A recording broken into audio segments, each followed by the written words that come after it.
70 शब्द प्रति मिनट शुरू।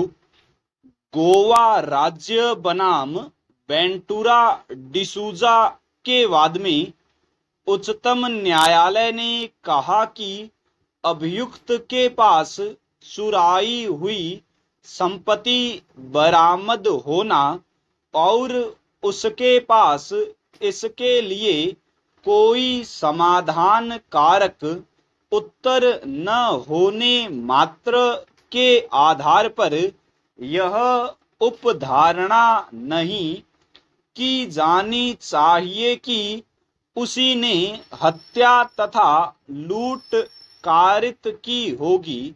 तथापि ऐसी स्थिति में अभियुक्त को दंड संहिता की धारा 411 के अंतर्गत दंडित अवश्य किया जा सकता है।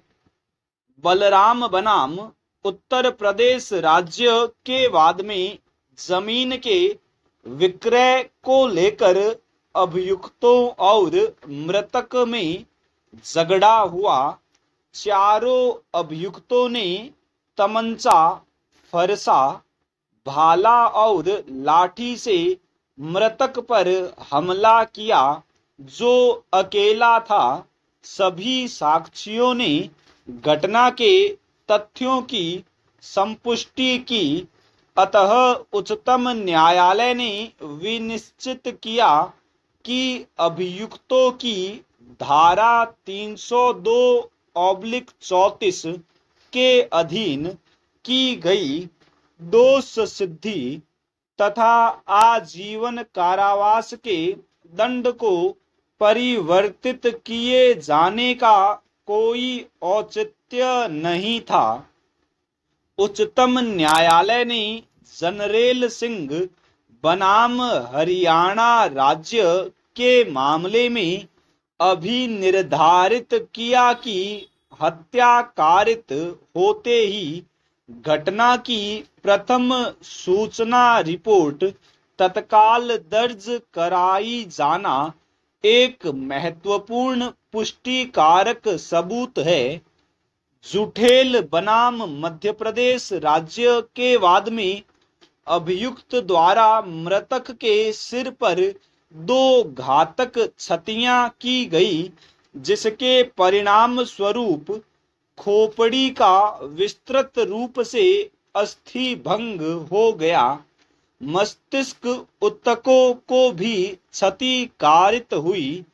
अभियुक्त द्वारा अन्य क्षतियां शरीर के मार्मिक और साथ ही अमार्मिक भाग पर भी कारित की गई, जिसके परिणाम स्वरूप गंभीर अस्थि भंग हुए।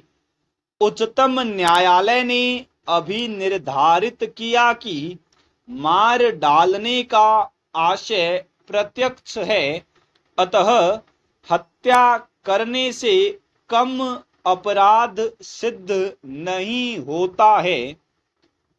मुकुंद उर्फ कुंदू मिश्रा बनाम मध्य प्रदेश राज्य के वाद में डकैती के साथ हत्या की गई थी।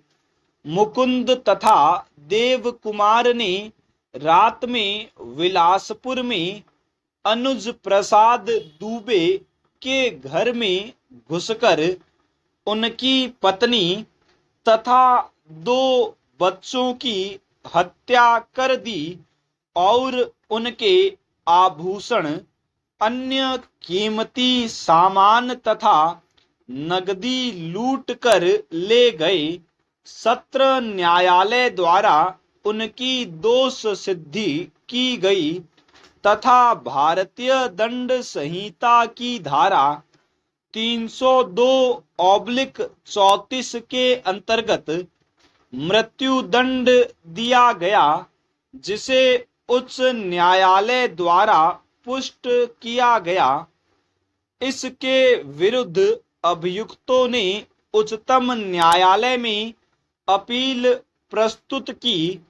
इस प्रकरण में उच्चतम न्यायालय ने अभी निर्धारित किया कि जहां घटना स्थल पर अभियुक्त की उपस्थिति पाई गई हो, लूटी गई संपत्ति अभियुक्त से बरामद हुई हो तथा अभियुक्तों के बीच लूटी गई संपत्ति का बंटवारा हुआ हो, वहां अभियुक्त हत्या तथा डकैती दोनों के लिए उत्तरदायी होते हैं तथा उनका इस प्रकार का कृत्य अपराध में उनके संयुक्त रूप से भागीदार होने का सूचक है। अतः उच्चतम न्यायालय ने उनकी दोष सिद्धि को उचित ठहराया, लेकिन उनके मृत्यु दंड की सजा को भारतीय दंड संहिता की धारा 302/34 के अंतर्गत आजीवन कारावास में लघुकृत कर दिया। स्टॉप।